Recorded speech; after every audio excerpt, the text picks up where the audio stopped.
हाँ, यूसुफ और उनके भाइयों के किस्से में पूछने वालों के लिए बहुत सी निशानियां हैं। जब उन्होंने आपस में तस्करा किया कि यूसुफ और उसका भाई अब्बा को हमसे ज्यादा प्यारे हैं, हालांकि हम जमात की जमात हैं, कुछ शक नहीं कि अब्बा खुली गलती पर हैं। यूसुफ को या तो जान से मार डालो या किसी मुल्क में फेंक आओ, फिर अब्बा की तवज्जो सिर्फ तुम्हारी तरफ हो जाएगी और उसके बाद तुम नेक लोगों में हो जाओगे।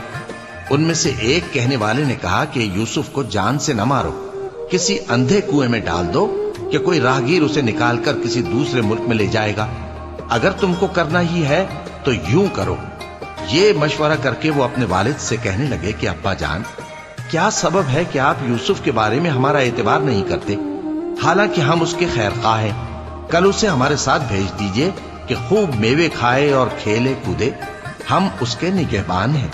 उन्होंने कहा कि ये अम्र मुझे गमनाक किए देता है कि तुम उसे ले जाओ, यानी वो मुझसे जुदा हो जाए, और मुझे ये भी खौफ है कि तुम खेल में उससे गाफिल हो जाओ और उसे भेड़िया खा जाए।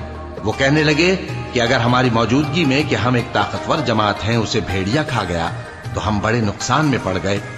गरज जब वो उसको ले गए और इस बात पर इत्तेफाक कर लिया कि उसको अंधे कुएं में डाल दें, और हमने यूसुफ की तरफ वही भेजी कि एक वक्त ऐसा आएगा कि तुम उन्हें उनके इस सुलूक से आगाह करोगे और उनको इस वही की कुछ खबर ना होगी। और ये हरकत करके वो रात के वक्त बाप के पास रोते हुए आए।